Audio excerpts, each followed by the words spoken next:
You're here, I'm pleased, I really feel your company. Your style, your smile, your pace mentality.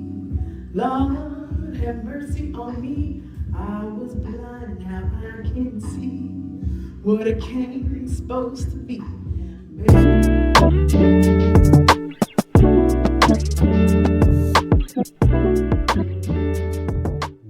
Excuse me, miss. I was in the waiting room when you gave your testimony. And what I realized is that we have an enemy in common.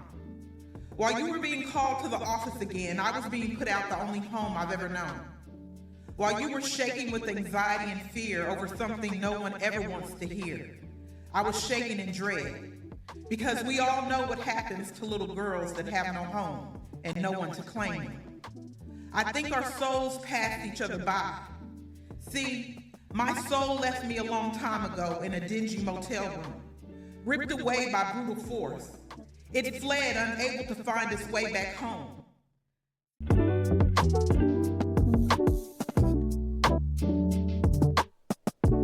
Historical people, who would you want in your seat and why? Wow. I guess because I'm different. You know, I'm not really starstruck. And so it would be hard to really pinpoint anybody in particular. First person that just came to my mind, you know, I mean, if I had an opportunity to cut Denzel, you know, I would. That's a good one. I'd do that. That would be a dope conversation. Exactly.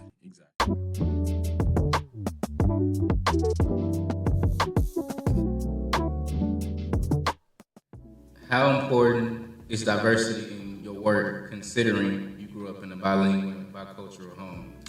Yeah, I mean, I think it's very important. I think at this point, just in society, there's just so much diversity. You know, whether it be in language, whether it be in your upbringing, whether it be, you know, in whatever that is. And so I think growing up in, you know, a bilingual household as well as really a bicultural, despite the fact that, you know, my parents are, you know, both of Hispanic descent, but growing up in two different cultures of, you know, very traditional values in the home and very different, and sometimes similar values, right, outside of the home, but in different ways, right? Yeah.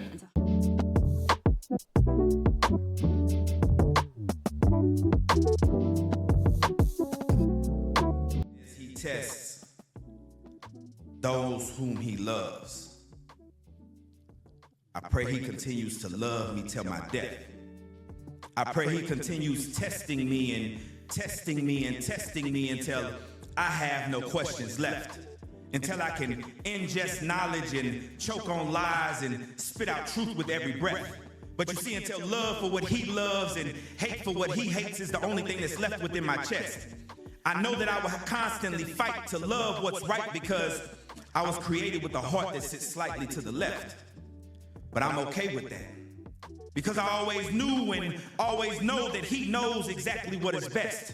You see, he knew that it would only be a matter of time before I would open my eyes and finally realize that I needed to look deep down inside and pull out the divide so that my heart and my mind would collide and learn to work together.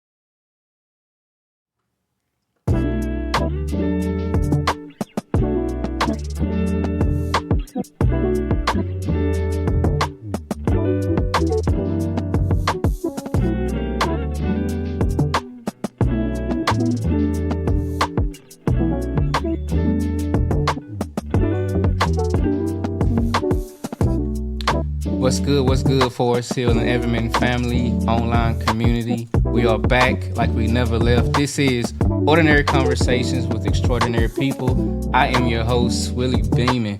Now this guy to my left, I met here recently at our Black Author event.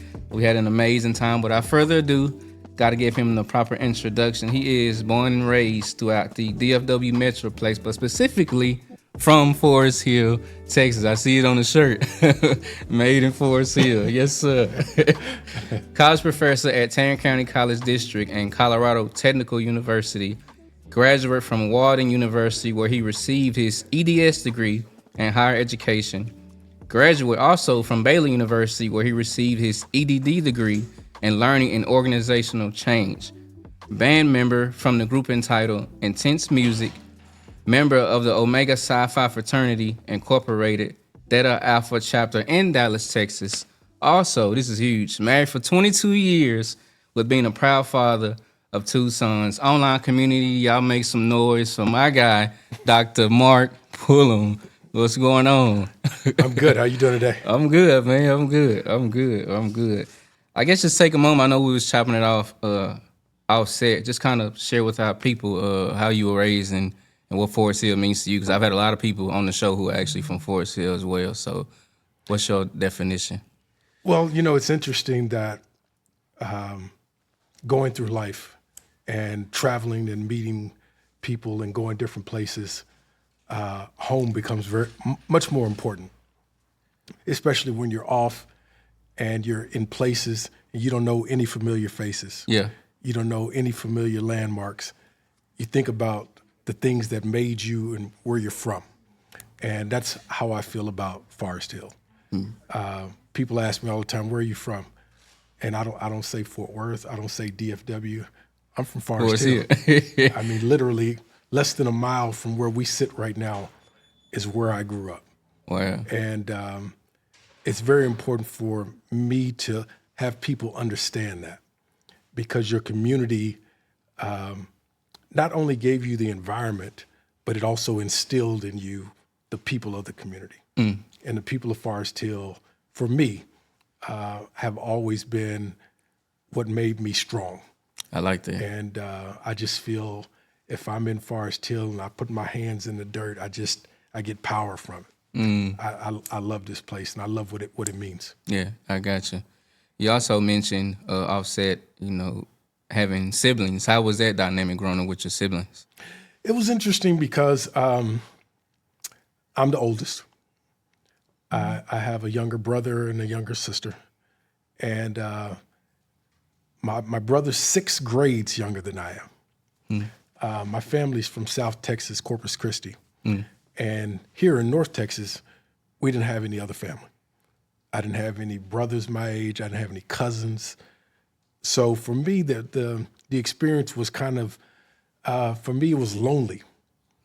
Because in neighborhoods, people have families and they have relatives. Yes, they do. And especially, going to Forest Stoke, going to OD Wyatt. Yeah. Shout out to OD Wyatt. Shout out, class of 90. I didn't have that relationship with saying that, my cousins live on this side of town or in Forest Hill, or I've got brothers that are closer to me. And so it was kind of a lonely experience because, you think about it. I graduated from high school. My brother's in the 6th grade. I go to college, graduate from college, come back home. He's still in high school. And so I had to learn a different type of resilience as just being the only one that represented not only our family name, but represented myself. Wow. And so I take a lot of strength from that, but it was a lonely experience and just kind of feeling like you're out here on your own. So that's why when the community embraces you and you have friends, like my best friend grew up on rail fence just on the other side. Right. We are more like identical twin brothers because I met him playing in Forest Hill Youth Association, playing baseball. Wow. And so from the 7th grade to this day, we still stay in contact. He plays drums in my band, but that community was lifelong. Wow. So, did you feel any pressure being the oldest sibling, knowing that you had to be that leader? I didn't feel pressure per se. Yeah. Because I was trying to find myself, how I fit into the equation. My best friend, family's all in Stop 6. He had huge family. Again, all my family's in Houston, Corpus Christi, all South Texas. Right. And we had to go there to visit them. And so it wasn't pressure, but it did take a while to grow into manhood. Yeah. And then find yourself within manhood of how you want people to perceive you. Gotcha. How was your relationships with your parents? How was their relationship like? You know, it was interesting. My father was a minister all my life, but he was a pastor since 1977. So basically all my life. You have a fine line between how you interact with others when your father and your parents are in ministry, and a pastor specifically, because all eyes are on you. You're in the spotlight and people expect certain things. Yeah. And then you are a definitive representation of him. So some things he feels you shouldn't be doing.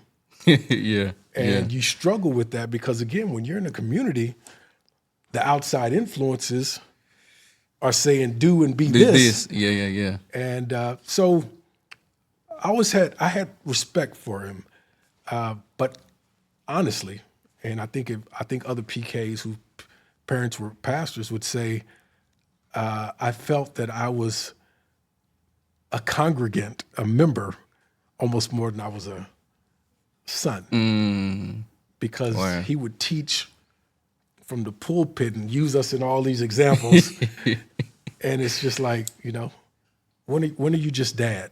Yeah. When did we just go outside and throw the ball? Yes. Why are you leaving at this time of night to go see somebody in the hospital? All of that. You build this kind of wall around yourself because you think that they care more about the flock than they do of what's happening at home. Yeah, and whether that's right or wrong, that's sometimes how you feel. Right. Wow. Great explanation. Yeah. This is something I had to ask. Considering you have multiple degrees, where did this love for learning and education come from? That goes back to my upbringing. So my father was in the military, and that's how he initially came to Fort Worth. In the mid-'60s, one of his duty stations was Carswell Air Force Base. And he united with a church family in Como.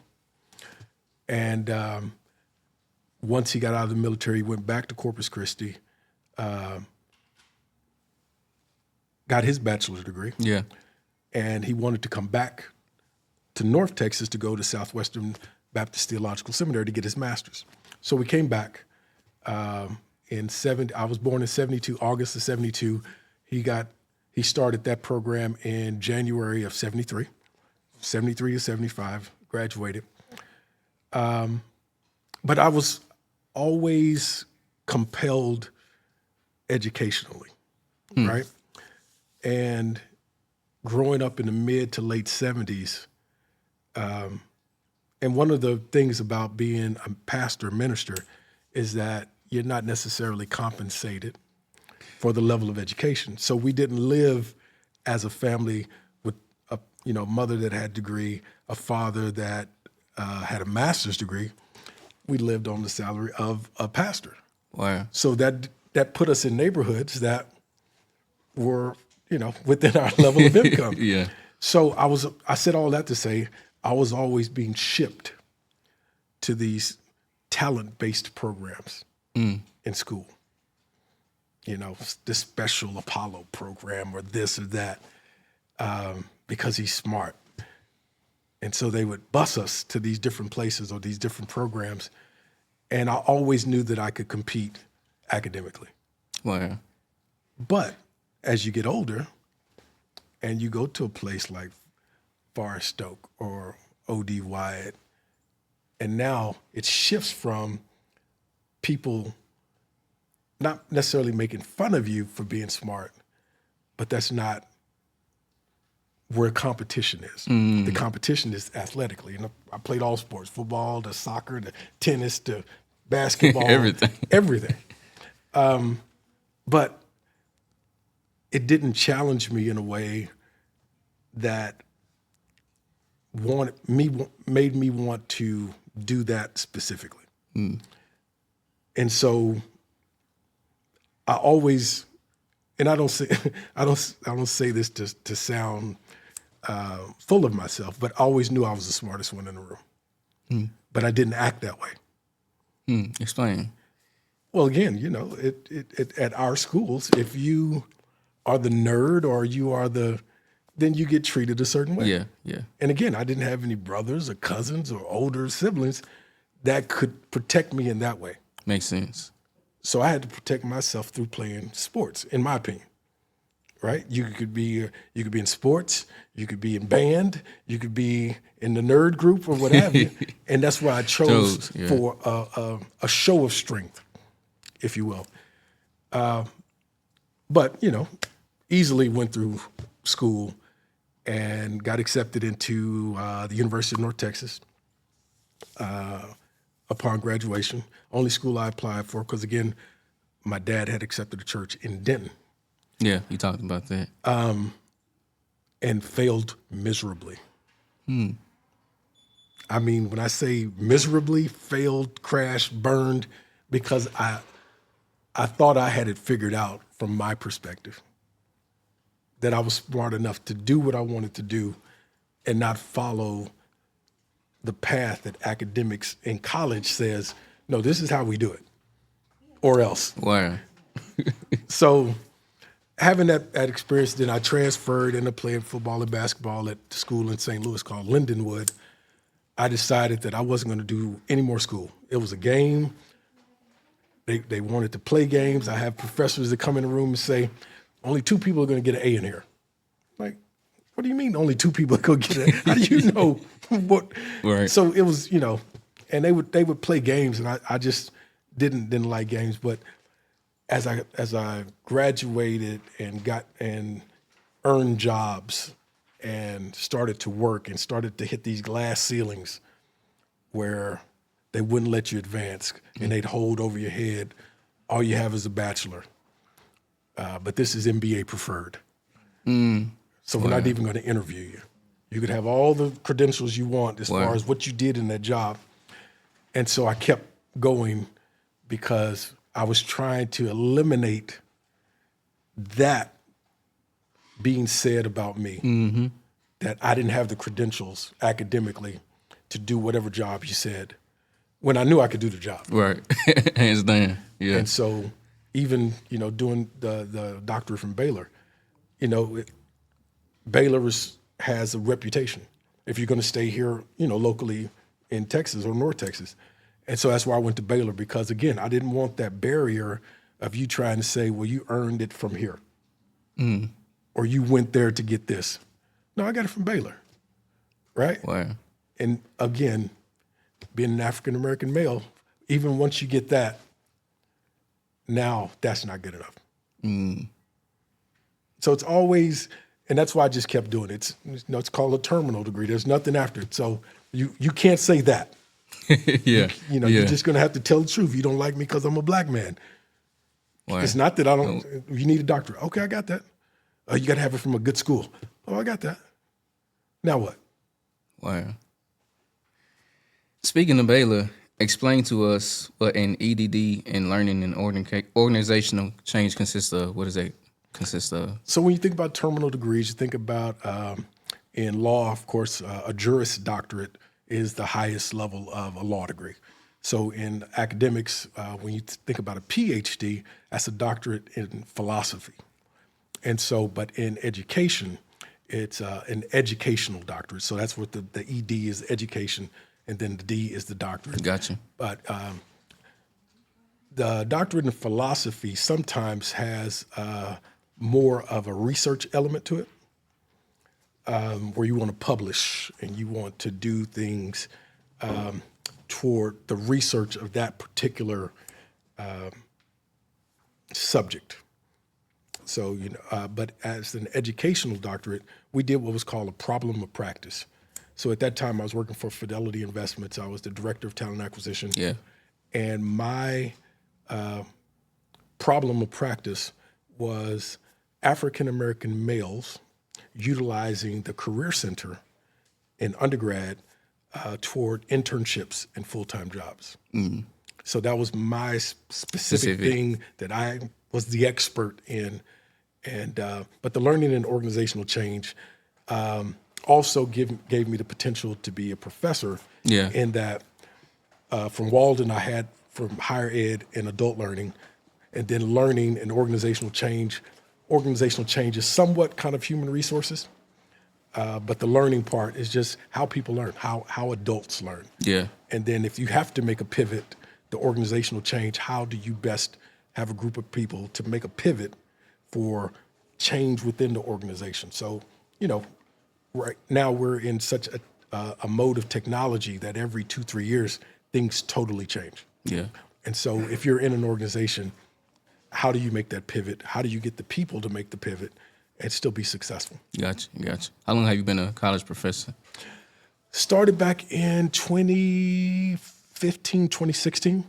I had just left University of North Texas. I was working in the Career Center, and I got the job at Fidelity.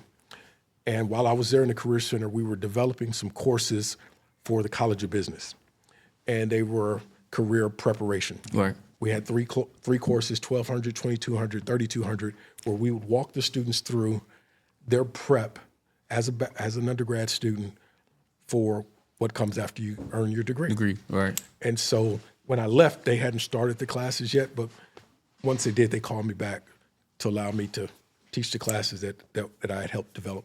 Gotcha. Speaking on that same topic, how do you design courses to keep students engaged and motivated? What does that look like for you? What it looks like for me is it's a little different when you think about how universities structure curriculum. Meaning, when we talked about those that do research, right? They do research for curriculum, they develop curriculum, they sell it to schools, and schools use it for a time period. Gotcha. But it's very slow moving, meaning that just recently, a lot of the curriculum that we use now comes from McGraw-Hill, Cengage, other research designers for curriculum. And now they're starting to integrate. There was a time when if you had an online degree, people would laugh at you.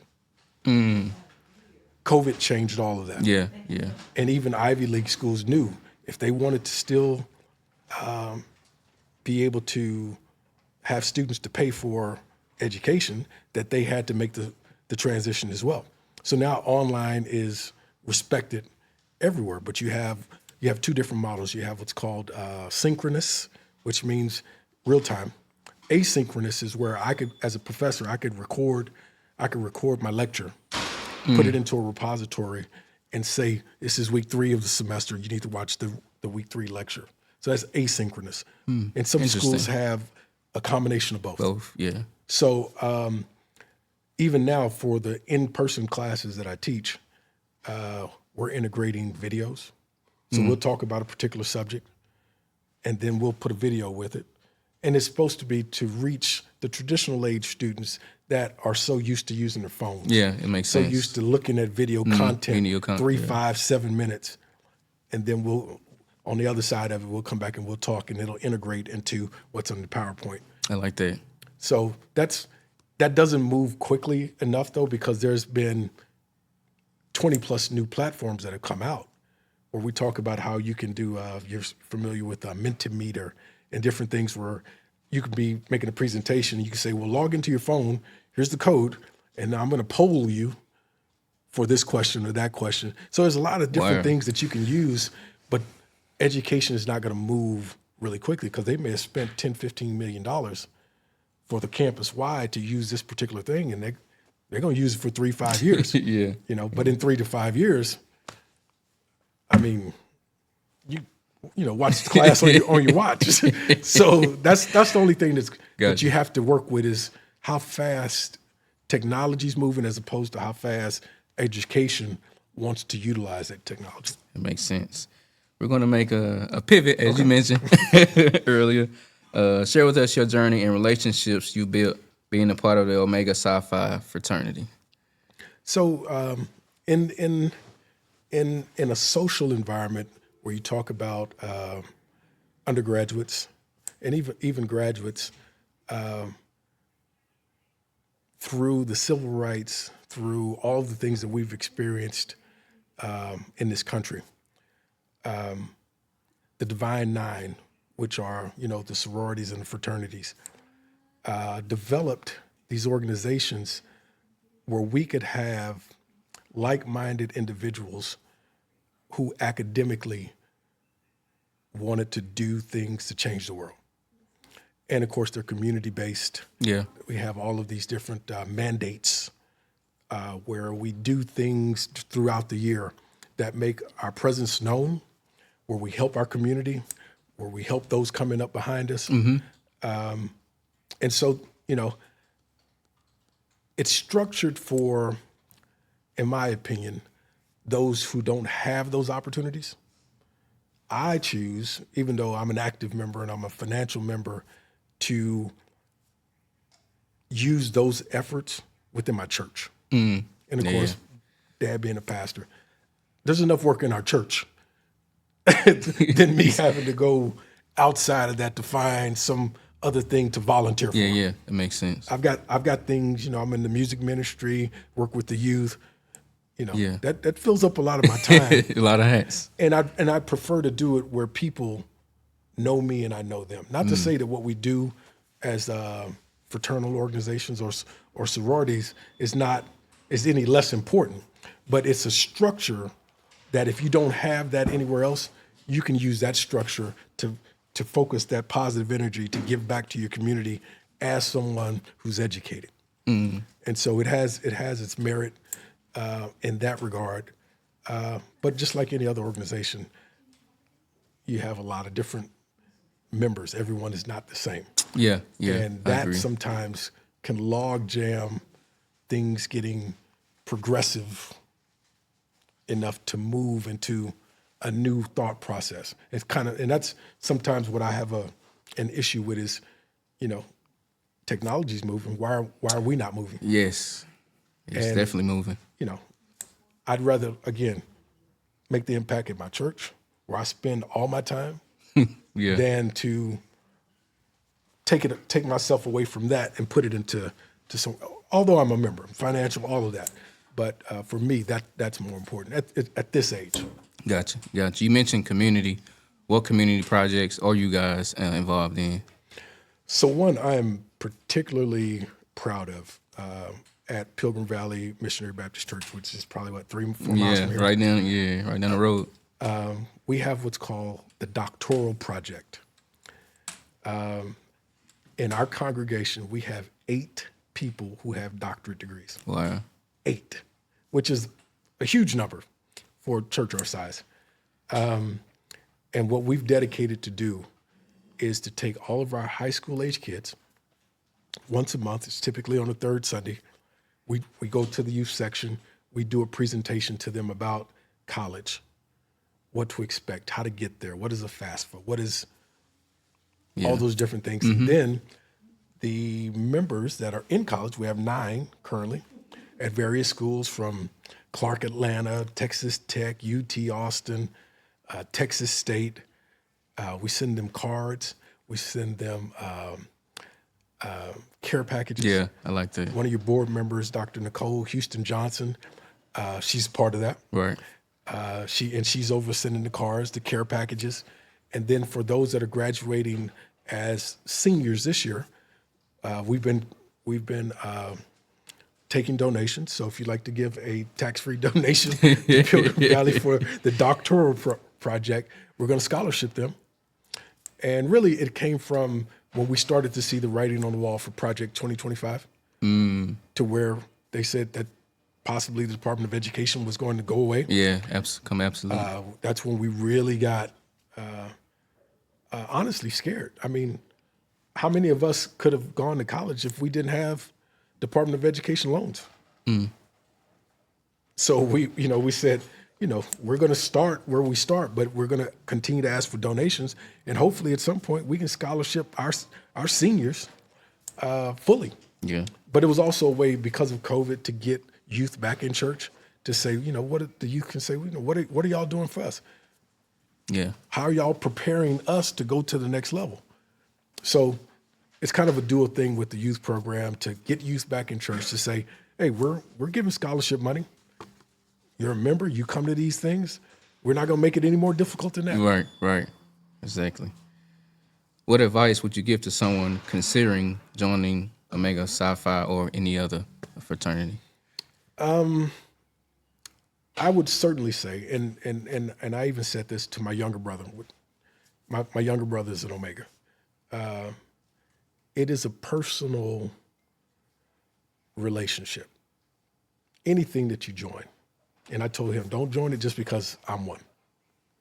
Make the decision based on who you are.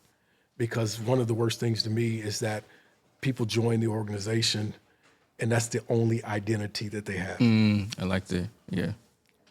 The only identity they have is because they have those letters. Yeah. Right?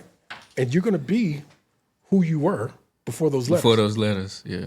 So if you're not true to, because another thing is, you could have a bad experience wearing those letters. And I've seen it before. I've seen it in the church. One of the older gentlemen died, and we had a funeral, and people show up and say he was an Omega. He what? Brother Johnson? And never wore anything, never said anything. And again, it's because if you do it for the wrong reasons, or if it's not the best fit for you, then you won't enjoy it. Yeah. And if you don't enjoy it, you'll fold that stuff up and put it in a drawer, and nobody. You're so right. Nobody will ever know. Yeah, I agree. So even telling my brother that, it's like there's a very different perspective on the outside looking in than there is on the inside looking out. So find out what it's about, whatever it is, right, and make your decision based on information. I like that. Another pivot, you also mentioned your God many hats. You mentioned being involved in music and being a minister of music. Share with us the backstory of how you became a member of the band Intense Music. Mm-hmm. So I was away at college, graduated undergrad in '94, came back home, did not like Missouri, St. Louis, cold. Yeah, I can't do cold. Came home, and I had a cousin that was in Corpus. We always, dibbled and dabbled. We had little, Casio keyboards and all that kind of stuff. Right. And initially, my dad did put me into formal music lessons at like age 4 or 5. Wow. And several years took that, and then I got to a point where I didn't want to play anymore. 9, 10, 11 years old, I was like, and so stopped. Totally Just stopped. Cold turkey. Cold turkey stopped. And so I came home after graduation, and my cousin that was in Corpus, he had started playing again. And my dad's youngest brother is a pastor as well. And of course, you can never have too many musicians. So he started playing for his dad's church. And I saw that, and I was like, I can play better than you. Everything's competition, right? Right, everything. And so I started playing again, and the guy who was the minister of music at our church in Denton, I had known him since my dad's first church. He was much older than me, and so he was going to mentor me, and he was going to get me back to a point where I could contribute, right? Because you don't just start. Oh, yeah. You don't just start playing, right? No. And this was May of '96. Unfortunately, he passed in September of '96. Wow. So I'm like 3.5, 4 months in of trying to get back, which I'm thinking is going to take, year and a half, 2 years, just to get, with his mentorship. And he passes in September. Wow. And I was thrown into the fire, and I was horrible. And because there weren't any other organists or keyboard players. Right. And it was one of the worst times of my life because, you know, going from someone who he had a degree in music, he was a professional's professional, and could do all of the things to hold a service. Right. I mean, Everything. all of that. And I'm 3.5 months in, and it was stressful because I was bad. I mean, you know, how do you get to that level, you know, in 3.5, 4 months? And so eventually was able to hire some other people in to work with me. Yeah, that's partnership. And, you know, got better and better and better. And eventually to play more, you try to do things outside other than, you know, weddings, funerals, whatever. Yeah. And so I put a band together in '98 with a guy who's playing bass at the church with me. And we started, you know, doing little gigs on the outside. Just, you know, because you want to get to that 10,000 hour mark. You want to. Yeah, like they say. Yeah, you got to do it. You got to, you know. And so was my dad's minister of music all those years till he retired in 2012. And then one of his sons in the ministry, who was just up the street in Sanger, hired me after that. So I was in Sanger as a minister of music at Galilee for 7 or 8 years. And then we moved back to Fort Worth. So from 96 all the way up to 2020, either in Denton at St. Emmanuel or in Sanger at Galilee was the minister of music. And we came back here, and of course it was COVID. Yep. So didn't even go to church for almost 2 years. Mm-hmm. And then we started to go around to different churches to see where we wanted to land as a family. And landed at Pilgrim Valley, and the minister of music there, Marcus Gayton, the pastor's son, Reverend Maverick Gayton, and Pat Wright, who's the MD for Tamla Man. And so, wow.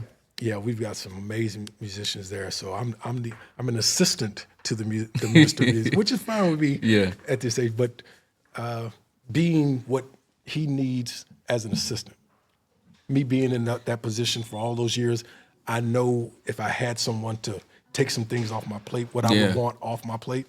So I try to be that for our music ministry, whether it's planning, whether it's making sure everybody has what they need.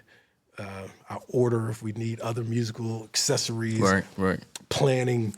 I take that off his plate so he can focus on the choir, the ministry, where he's going in the future. He can push stuff to me, and done deal. I got you. Yeah. So that's where I am now, and that's where I feel I'm most useful. Because it's still stressful when you have to be the one that decides everything. I mean, you've got to. It's almost like a TV show or a podcast. Yeah. You have to schedule it out. Yes, you're right, brother. You have the male chorus or the youth or hey, I'll assist you. You know? So I love it. Those guys are great. We have a lead guitar player. We got a bass guitar player, drummer. I play one set of keyboards, and Pat plays keyboards and organ. Gotcha. Who are some of your, I guess, favorite bands growing up, just in general, in music? I've always loved Prince's bands. Prince. Okay. Oh my goodness. And until I found out that although publicly they were a band, on all of his albums he played every instrument. Wow. He didn't allow them to play. Interesting. I didn't know that. Love Mint Condition. Oh, yes. Oh, you're talking about a band. Yeah, Mint Condition was fire. Goodness. Yeah, and Frankie Beverly's of band. Course. Earth, Wind, and Fire with 30 guys on stage. But yeah, my favorite era of music is the 80s. The 80s. The 80s funk. Yeah. The bass of the slap Thump of the Bay. Oh, Yeah. I love it. Cameo. Yeah. Oh my goodness. We go on and on. Yeah, man. You also mentioned, I said, you and your band playing, what was the restaurant we talked about earlier? Kitchen and Cocktails. Kitchen and Cocktail. How was that experience? One of my brother's classmates, Wyatt 96, a guy named Michael Ashton, Southside, he works and is one of the friends of the owner of the Kelly Law Firm.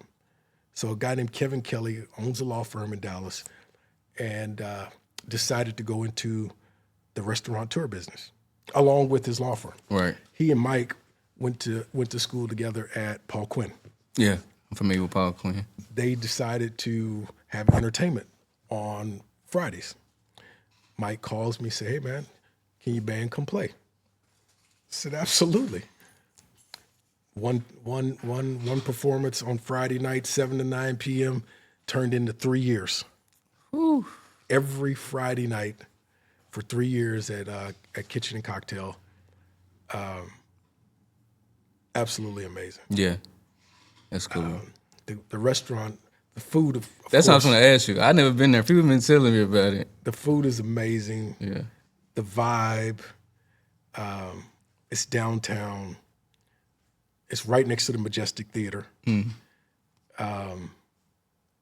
It's you just would have to experience it.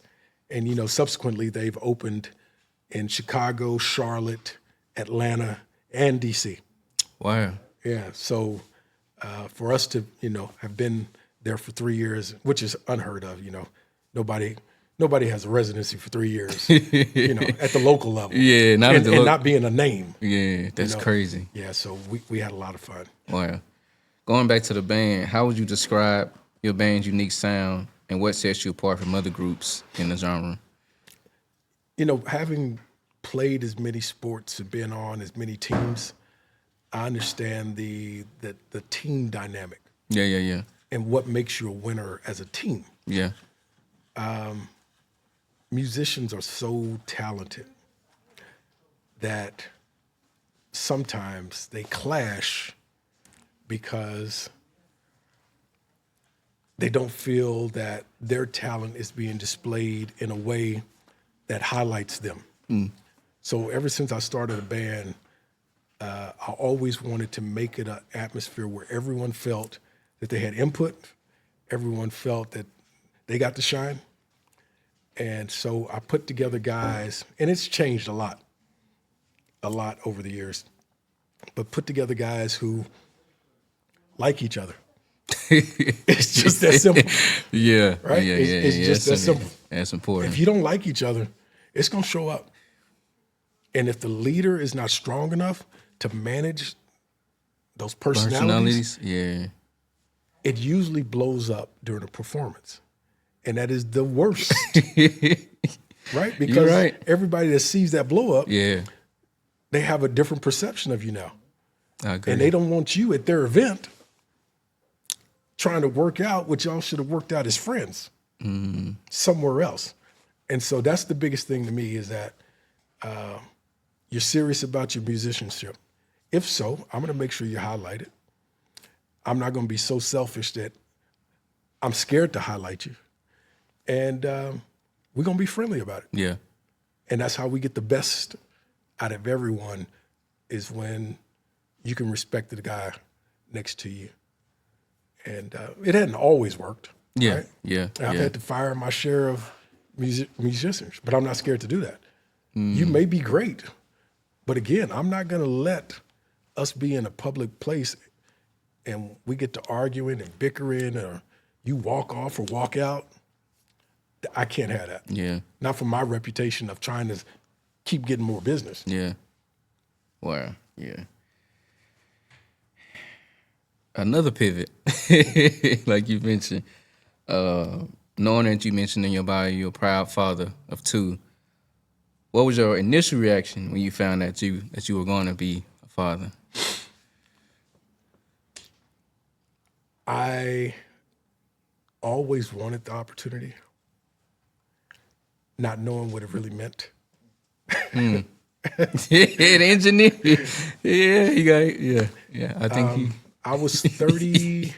I was 31 when I had my oldest son. Yeah. He's a junior at LSU, accounting major. My youngest is 17, soon to be 18. He's a senior at North Crowley, and he's going to LSU with his brother. Wow.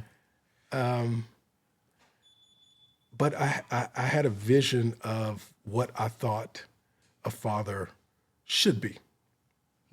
Not that my dad wasn't a good father, but I knew I wasn't going to be a preacher. I knew I wasn't going to be a pastor. That sounds like the engineer. Yeah, it's funny. I knew that. So then I was trying to develop what I would be as a father. Right. How would I be? And it's not anything you can prepare for.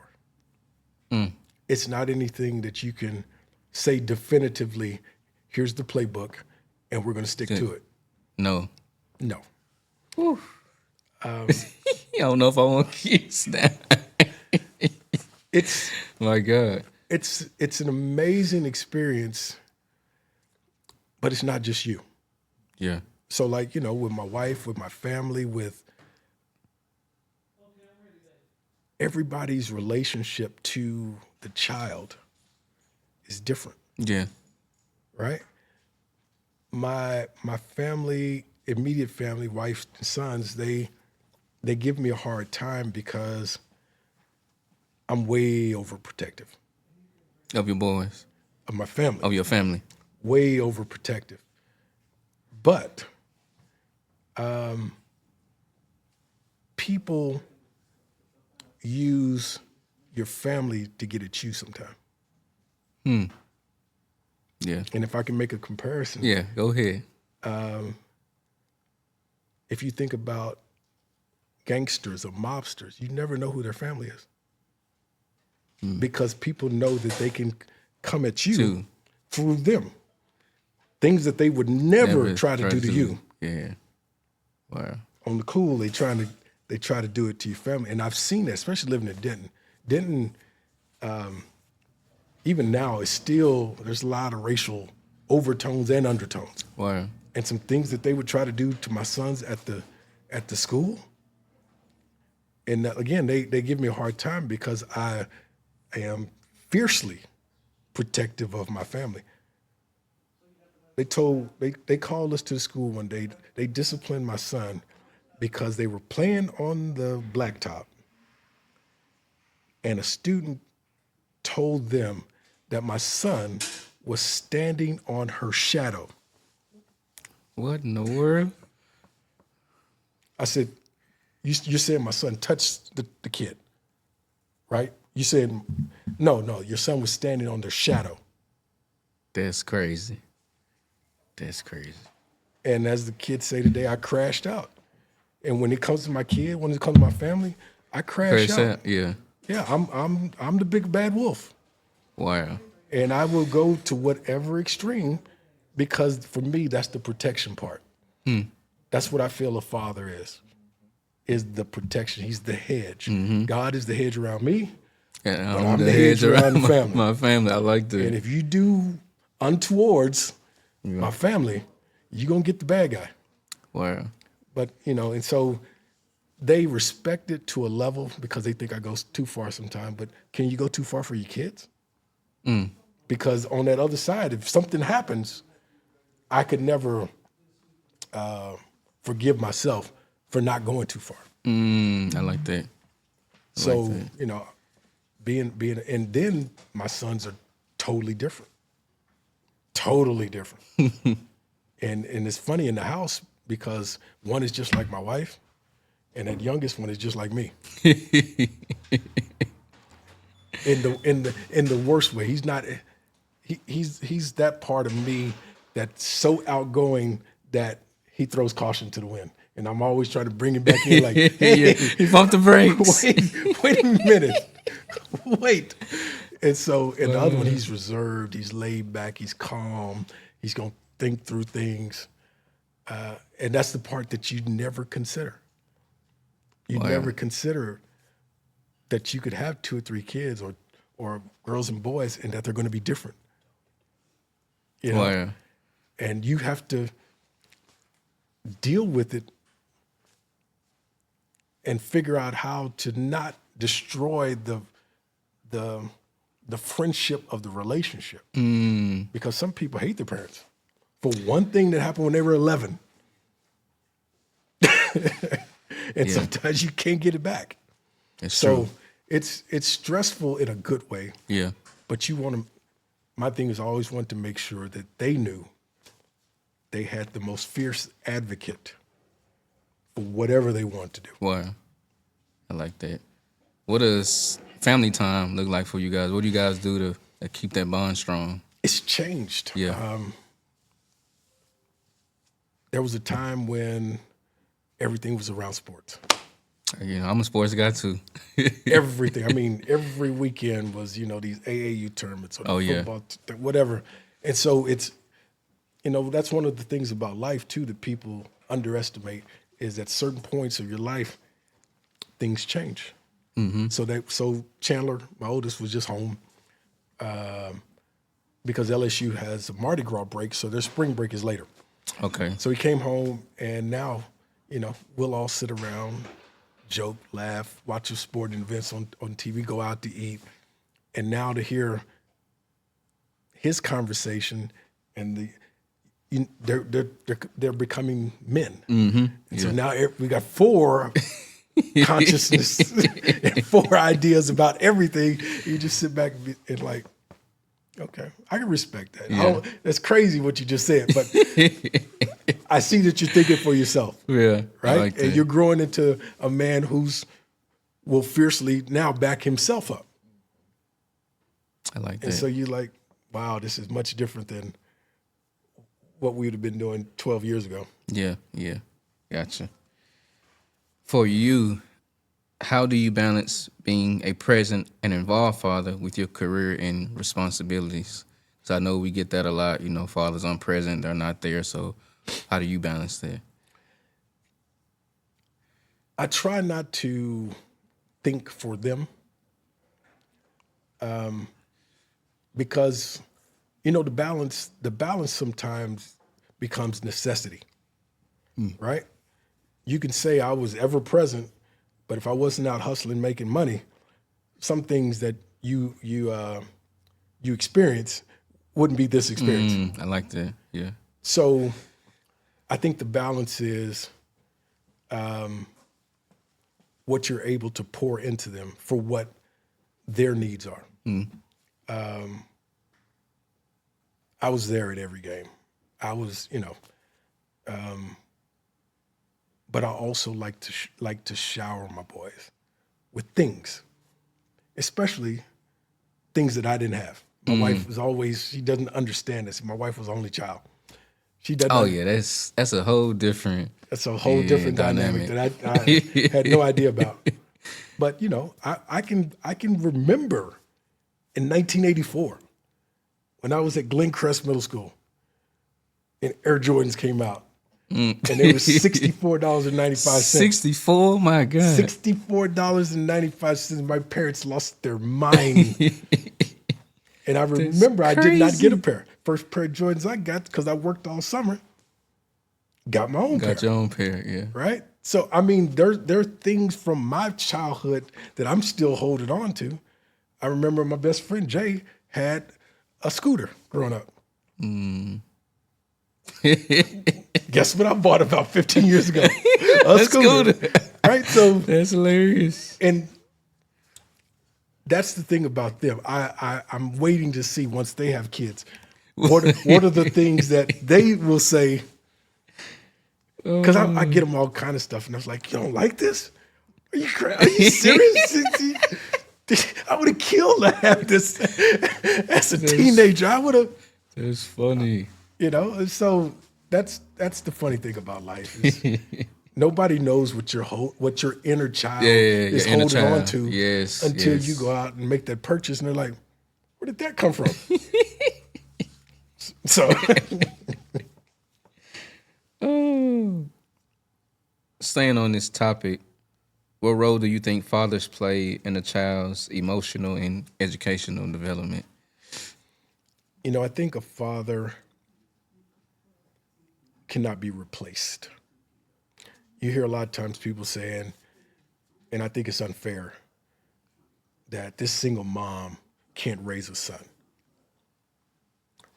I think that's so unfair. What is she supposed to do? How can she change that narrative if it's not available? Available, yeah. But for a child to have both, I think is extremely important. Again, going back to my dad.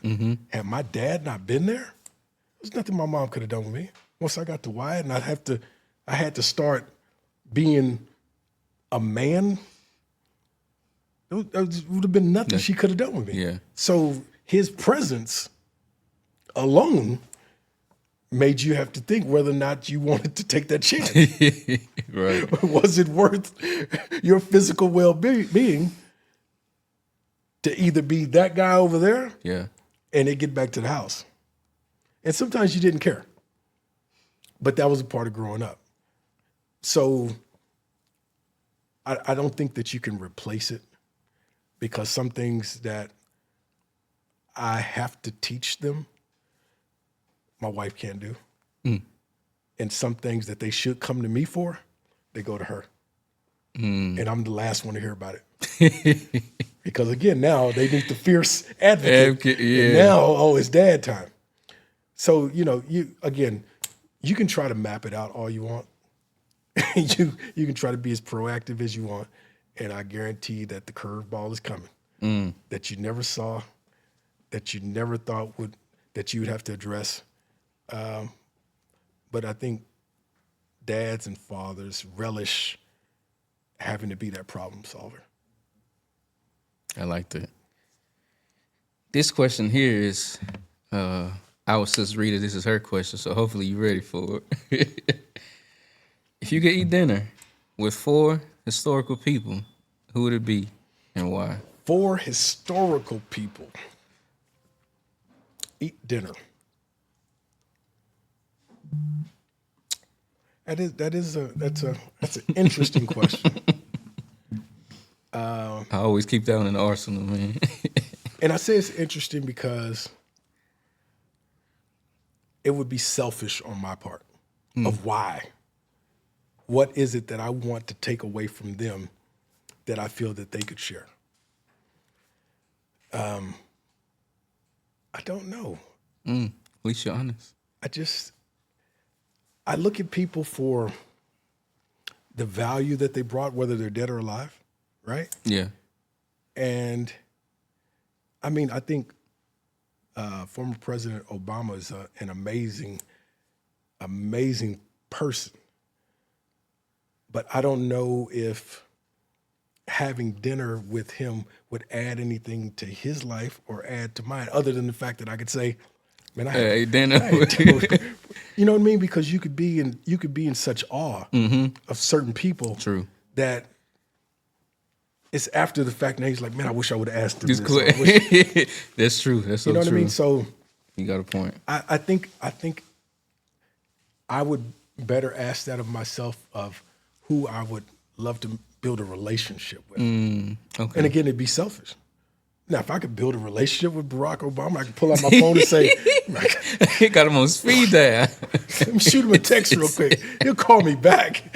You know what I mean? It's like, because, that one time, it's just Funny. like, asking that when you're a teenager, what pretty girl would you like to go out with? Well, do I get to go out with her multiple times?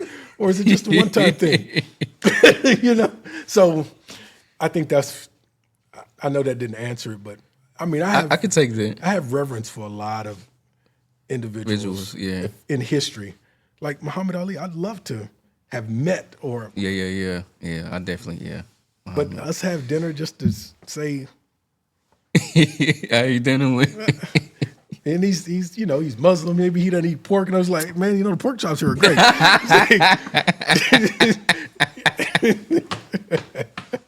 Oh, that's hilarious. That's funny. No, you're right. I'll show you them if you don't. Yeah, exactly. So, Wrap it up, man. Share with us how did you get the opportunity being the campus president for ITT Technical Institute and National American University? How did that come about? It was like most things in life, it was about timing. The opportunity came, I was able to present myself as a candidate that they could trust. And of course, one led to the other. Yeah. But there was sacrifice in earning that job with ITT because it was in Nashville. Wow. And I had no intention of uprooting my family to move to Nashville. So I was there for 13 months. And they would fly up to see me. The boys came and stayed with me all summer. But it was a resume builder. And I took it for that. But it came with a sacrifice. Yeah. And I learned things about education that you don't get from a traditional school, meaning traditional schools are about the academics. They're about the continuity of the material. ITT and National American University were proprietary schools, meaning that their first line item is making money. Wow. It's about how many students are enrolled and how many students stay, and the retention numbers and the attrition numbers and the profit and loss. Wow. And from the president perspective, I'm watching P&L, I'm watching admissions for the next class that's starting more than I'm curious about academic integrity. Yeah. Wow. So that taught me about profit and loss statements, knowing that your biggest line item on any P&L statement is salaries. How many people are we hiring? If I lose an admissions advisor, can I float the position for another month? Because if I float the position another month, I get that money back on the backside of my P&L. Wow. Or if I got 3 or 4 positions, do I have to fill them today? Or when should I fill them? Are we big on it, butts and seats? If so, okay, let me hire more. But if we're lacking, let me float this position another week, another 2 weeks. Wow. So you learn some things when you're talking about profit and loss. It's almost like a CEO rather than an academic institution, because everything corporate is always. ITT had 113 campuses. I had the 3rd largest one in Nashville. Wow. So we're money makers. We're after expenses. My location was clearing $22 million. Whew. Wow. So it's big business, and they want to know where the money is, and you're judged on how well you did today versus how well you did last year this time, or last year week and this week. So if you go in and you're too rambunctious and you do good too early, when you get to the next year, you didn't beat the week from last year. And now they're like, why are y'all falling off? Wow. It was like, well, we did 137% last year this time, and now we're just at 100%. Wow.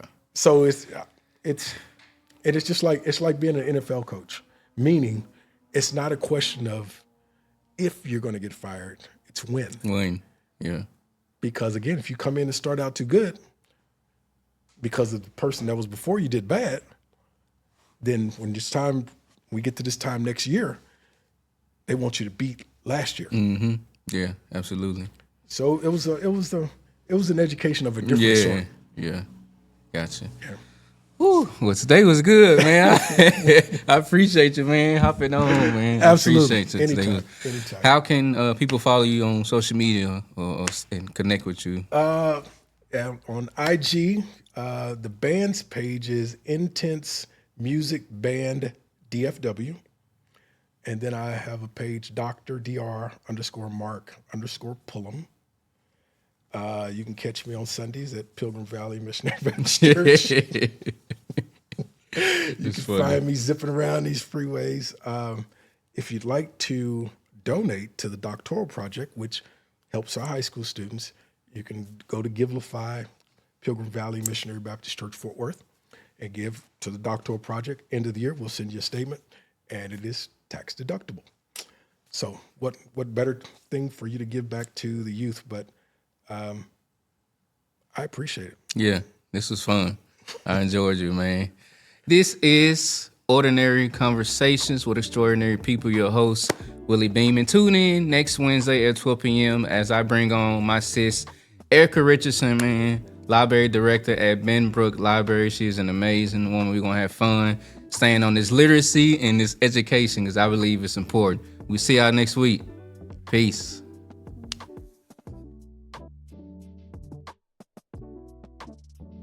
Thank you.